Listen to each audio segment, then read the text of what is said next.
You're now listening to the show about the shit in life that's just a bit too much, from the perspective of stand-up comics. With our hosts, Carmelo Bongiovi and Ken Krantz. This week's topic, Krantzoscopy. This is a bit too much.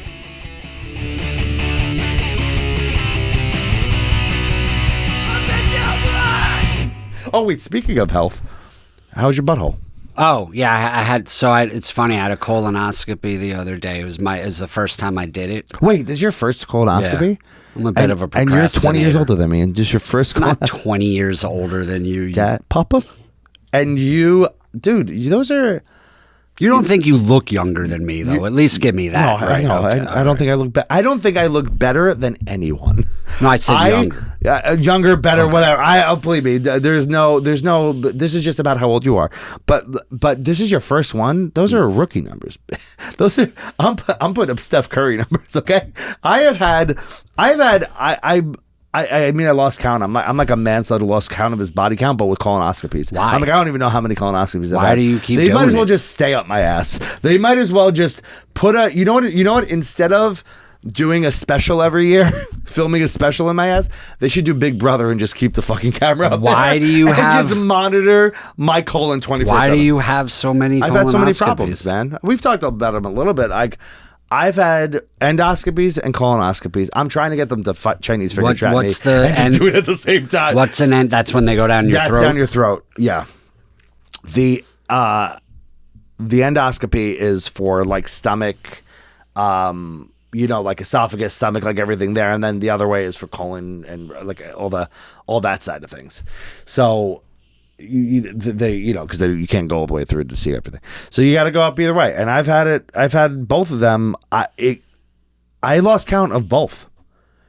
I've had more endoscopies than colonoscopies, but I want to say I've had like 6 or 7 colonoscopies. Wow, that's a lot. I've had probably 8 or 9 endoscopies. By 19 had my first like stomach ulcers. And that was, which is separate than the things later on with like the colonoscopies and stuff. Because even though it's kind of all connected, it's not really connected. Because you were getting beat by an immigrant with a rolling pin. That's why. No wonder you had ulcers at 19. And on top of that, he was feeding me tomato sauce and acidic thing. He was killing me from the inside. Right? He wasn't just beating me on the outside. He was poisoning me on the inside. And planning a thing in my head that you don't finish dinner until someone tells you it's done. Like, you're being full does not mean dinner's done. So I've just caused a lot of shitty health things in my life. I've caused, other people have caused. It's also stress. I think a big part of a lot of it, because that's the first thing doctors will say to you. They'll, like, I remember at 19 going in there. 19 is like was a weird year where like everything started falling apart a little bit. Like, I had my first gray hair at 19.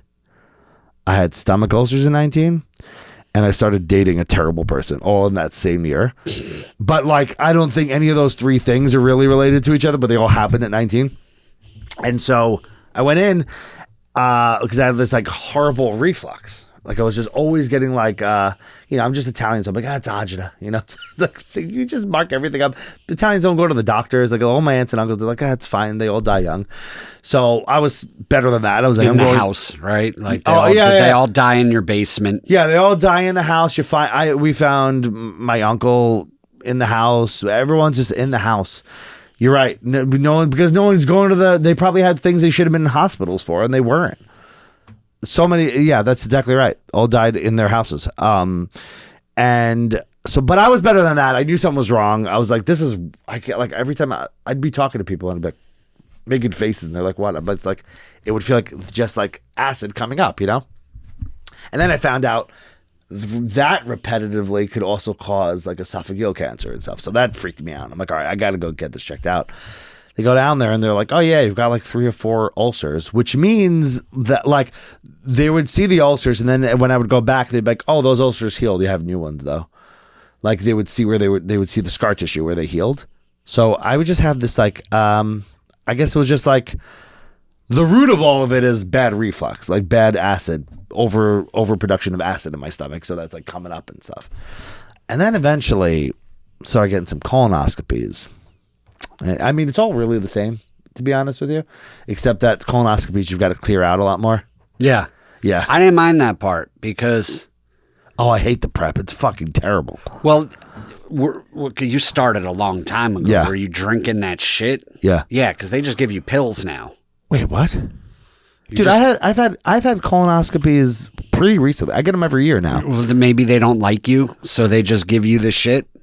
Well, because you're probably walking in there like this, with your general demeanor, so telling the doctors, you should just go home and die tonight.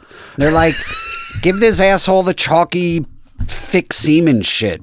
Don't tell him about the pills. In fact, they gave me a series of pills. It's 12 pills. You got to take them. I just did this Sunday. This doesn't make sense. 12 pills. You take them with 16 ounces of water. You got to. Do you think I'm making up medical? You think I'm smart enough to make up a medical practice? I'm mad. I'm angry. You should be, but also maybe look at yourself. Maybe be kinder to people. I'm not mean to the doctors. It was just pills. She told me, she was like, "Look, we can give you pills," and I was like, "Pills."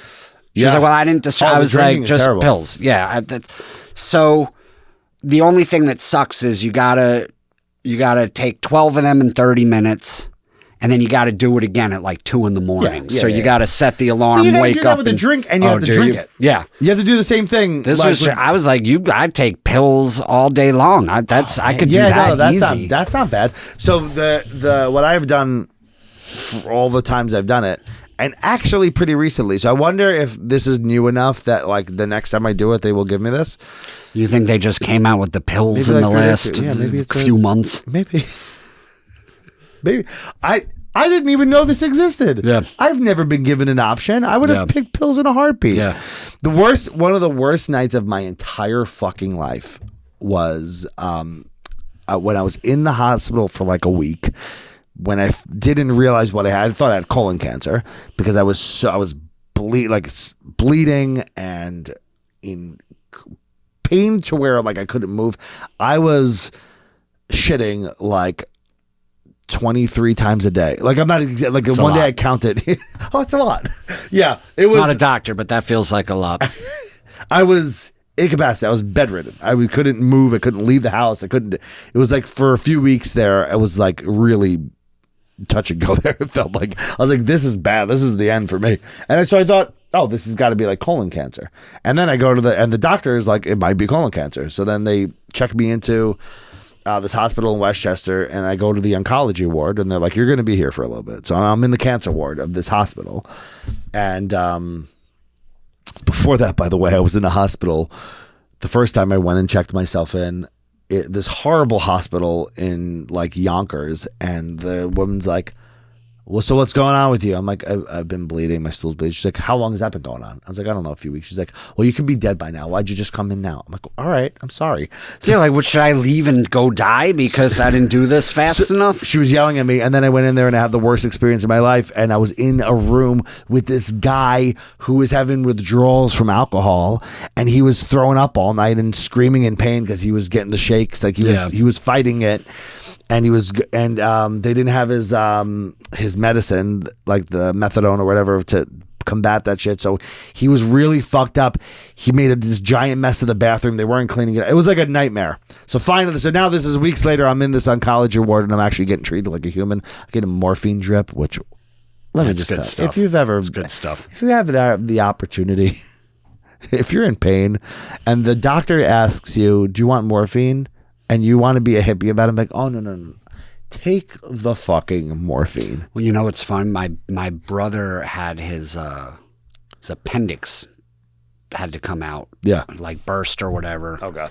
And they rushed him to the emergency. They rushed him to the hospital, and I went there, and I'm in the room, and the doctor's like, I can give you morphine if you want. And he's like... Yeah. He's like, nah, he's like, it's actually, the pain isn't terrible. And then the doctor left, and I was like, what the fuck is wrong with morphine. You? I'm like, somebody offers you morphine and like it's safe to take, and you're just like, no thanks. Now that I know what morphine feels like, embarrassed for it. That was the first time I ever had it, and now that I know what morphine feels like, if a doctor came up to me and said, "Are you having a bad day?" I'm like, "Yeah." They're like, "Do you want morphine?" I would say yes. I would take morphine. I kind of like it's so effective. The second they give it to you, yeah, they figured out what they were doing with that one. Yeah, I mean, I went from, oh my God, I want to die pain, worse excruciating pain. I was like deficient of all these things. Like I had like no potassium. Like I needed like potassium shots, which by the way feel like cement going in your vein. Like it feels hard. It's like thick. It burns going into your vein. It's horrible. So I'm a fucking disaster, right? And I get the morphine trip. It's like, no fucking worries. It was game 4, tip in. Oh, every time they gave me the morphine trip, I was like, oh, gee. Yeah. And I'm just like, holy fuck, man. So I'm there, and then they gave it. So that night, and I had done a colonoscopy a few times before. That night, they come in the hospital, in the oncology ward. This is a few years ago now. They come in with the fucking prep, and the nurse goes, "So we're gonna give you like an emergency colonoscopy tomorrow. Like we're not gonna wait. I had one scheduled. Like we give it to you tomorrow while you're here. Let's get it done while we're here. So we get everything done. We'll figure it out. We'll diagnose you." And she's like, "You got to drink this." And I'm like, "Yeah, I've done it before." She's like, "To be honest with you, you barely got anything in you at this point." She's like, "But you got to do it just because you have had some little stuff to eat. So you got to clear out whatever stuff." She's like, "Just try." And I was like, all right. I'm like, well, this is going to be easy because I'm already shitting a lot. Right? I'm already like the pain that prep caused, like it just, everything was already inflamed is what I found out later. Everything, my colon, everything was so inflamed, like throbbing red inflamed. The second I started drinking that stuff, I wanted to fucking die. It was the worst night of my fucking life. The pain was like so unbelievable, and they couldn't really do the morphine in that moment. They were like, "We need you to like keep on getting up and going to the bathroom and get it out." I drank half of it, and I was like, I called her in. I was like, "I can't do this anymore." I was like fucking shaking. I was white. They were like, "All right, you can just stop. Whatever it is, we'll figure it out. We got to put some shit around tomorrow while we're in there." It was the worst fucking night of my life. Even then, I did not get a fucking pill. I got that. It's like salt water. It's like warm, chalky salt water is what it tastes like. That's what I've heard. Oh, it's horrible. It's horrible. And I've done it so many times. And now I get them ever since I got that. I had the hospital visit and they figured out what was wrong with me. Now I have to get one every year. I will have to get one every year for eternity. But now I'm going to be like, I'm not only going to say, "Can I get the pills?" I'm going to say, "Why the fuck haven't you been giving me the pills?" Yeah. Maybe that's the wrong approach. Maybe you're right. Maybe I should be screaming at them. I get so angry so fast. I know. I walked in there. I was all friendly. And they were like, "Hey, we have pills for you. You don't even have to do all that." Did you have to do this because you were feeling something, or because you're just like at an age where they're like, "You got to do it now"? Like yeah. No, I was like 50. You gotta do it. My primary was like, "You gotta go do this." Yeah, you just have to do it now. Yeah. But it wasn't that bad. I the prep wasn't. You just took those pills and you spent. There's your out. But I had Nick's reels, so I was just watching Nick's shit all night. Nick's were your morphine. You were like, "It's fine, baby." They went in. When I got in, and I'm in my robe, and you got it after you, game 5, the day after the championship. I right? got it after. Yeah. No. It was Monday. So game 5 was Saturday, and then I went in on Monday. Oh, you were. When I talked to you, you were doing the prep the day after. Right. That's on the Sunday. Right. Okay. And I even remember thinking, like, God, they got to put me out, and then there's always a chance something goes wrong. I was like, Nick's got to win tonight, because what's wrong?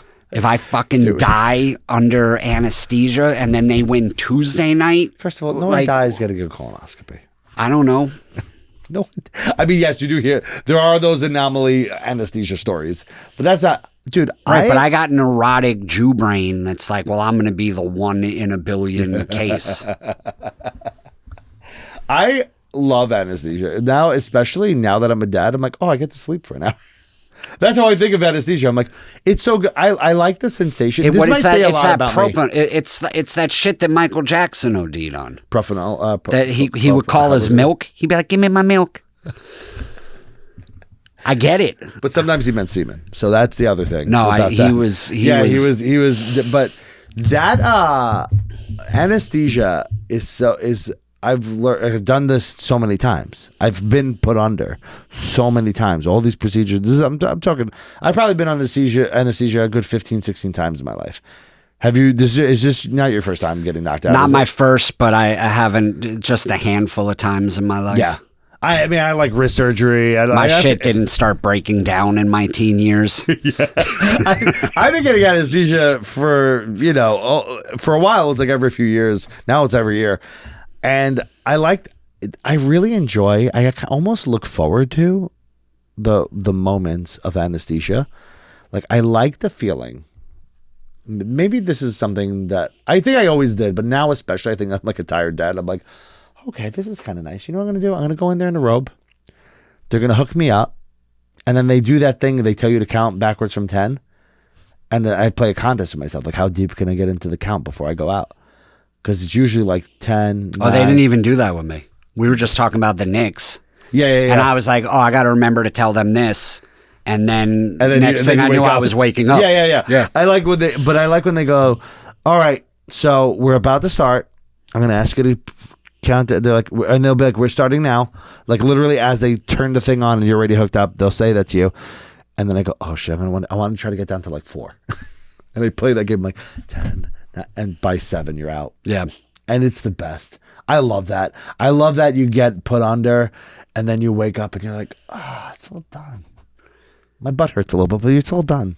You know, the weirdest part for me was driving there. Because I was like, this is like, I'm driving myself to a place and they're going to put a camera in my butt. Yeah, you're going to drive. I'm driving to my sodomy. Yeah, it was like weird that I'm just driving there. Wait, you drove yourself? I think, don't you normally have to get picked up because I came with my wife, but right. I drove. You drove there. Yeah. Yeah, but we were just talking about the Knicks. They were like, how you doing today? I was like, I'm pretty great. Knicks won, so this should be fine. You can do anything you want to me, the Knicks won. And it was all women, like the nurses and the doctor. And then one of the nurses was like, did you cry? I was like, yeah, I cried because I wanted to call my dad and I couldn't. So yeah, of course and they were like, oh, we love you. We were like, that's so great that you would admit that. And I remember thinking, I'm not gonna lie, you just said that almost got me. I know. That almost got me. I'm not gonna lie, because that shit ever since I became a dad, I never felt that way with my dad. Like, oh my god, if I tell my, but now that whenever I hear that shit, that I was like, I just felt something. Yeah. But I remember thinking like, I'm doing pretty well with the nurses. Yeah. You know what the funny thing about that is? They're about to go in your gross ass. I know. Dude, I remember when I first went in. I tried to make it not gross for them. Like I scrubbed so hard. I tried so hard. No, you got to do that. You got to treat it like sex. Yeah. You got to treat it like sex. You got to go like, I'm going to get as clean as I could. I'm going to take care of myself. I want to look as presentable as possible because you don't know they're going to flip you over. Yeah. You know what I mean? Like they're going to be like, oh. You know how you're like flossing extra hard before you go to the dentist? Like maybe this will fool them into thinking I'm treating this thing well. Anal flossing. Dude, I remember I went to a nurse. I was in the hospital before I figured out what was wrong with me, and the nurse said to me, she was really young, like she looked like she was 18. I'm sure she was in her 20s because she was a certified nurse. She goes to me, all right, listen, we're gonna and she was like hesitating. She was like real nervous to bring this. Maybe she felt weird that like I wasn't like an old man or like a young, you know what I mean? Like I was just like a middle-aged guy. And she's like, so we're gonna like, okay, we got a rectal exam. And I'm like, okay, got it. Like, okay, like you don't have to go any further. And then she goes, so you're gonna go here and then I swear to you, she goes, and I'm gonna put my finger up your butt. like in those words. And I was like, there's got to be better terminology than that. There's got to be a better way to. I think she got nervous. Yeah. And slipped, because I don't think that's how a doctor of 20 years would say. You sure it was a doctor? It was in an alleyway. Sure, it wasn't an uncle. Yeah, and she's like, I'm gonna stick my finger up your butt, and I remember going, like, I didn't say anything. I was like, okay, and which is what I always say to that, and but I remember thinking, like, as she was doing it, it was just a rectal exam, so it was just like, glove finger, and I'm like, that the whole time she's up there, she's digging around up there, and I'm going, I don't think that her boss would have said it like that. Whoever her boss is has got to say, like, okay, that's not how they trained it. Yeah, they definitely they didn't words train like you for insertion, and we're going to feel, and rectal exam was which is what she originally said. We're going to probe a little. Yeah, no one. I don't think anyone in medical school is like, this is where you tell the patient you're going to stick your finger up their butt. Like, that cannot be the approved language of a nurse. But and then I go through this whole rabbit hole. Well, because they were like, this kid's 16, put it in words he understands. This is not that long ago. It's not that long ago. Oh, This is a more recent. This is like when I was trying to figure out what was wrong with me, like a few years ago. So I'm like, I got gray hair. You know what I mean? I'm like, I'm not a kid, and but I kept, then I was thinking, I'm like, is this a generational thing? Is this like the equivalent to the fucking barista that gives you an attitude? Is this the nurse version? Are we gonna have the eye roll fucking cashiers now with our nurses? Because it's a generation wide thing, right? Like, that's a disgruntled, like, they don't want to be bothered generation. You got to tell them that you cried when the Knicks won. Yeah, because you thought of your dad. Because I'll tell you, apparently that's a penny dropper. They were like, yeah, they were pennies, like, but it's a penny dropper. They were like, oh my God, what a sensitive man. And then as soon as I came out, I picked right back up. I was like, I'm back to the Knicks. Dude, you're gonna need something else. I don't think, not for the summer. I feel like I could ride this. You can ride this out the whole summer? I think so. I think by August it's gonna get. Maybe you'll be fine with it, but everyone around you could be like, shit. I will tell you that everybody around me is already sick of it. Dude, you gotta let it go. My stepdaughter came to me, the oldest, at one point, I think during the Cleveland series, and she admitted to me that she was starting to like feel depressed. No, she opened up about some other shit. And she was telling me that, like, she feels like maybe she's depressed, and like that's something that I go through. Oh, okay, so she was relating to you. So I think she was like, oh, here's a safe space. And I sat her down and I was like, we're blowing teams out by 30, 40 points a game. What? I was like, what is there to be depressed about? I was like, come back to me when this is over and a loss, and then we can talk depression. I was like, until then, I feel like you got to ride this wave. Yeah, no, they definitely, any therapist would tell you that in the moment when somebody finally feels in a safe enough space, you should definitely push them off for a few weeks. Yeah, well, just until the end of the, run. That genuinely... Because I was like, give this a week and I'll be right there with you. Like, we can do this. Get depressed again. Yeah, we can do this together as soon as they lose. But right now, it feels like we should just be cautiously optimistic.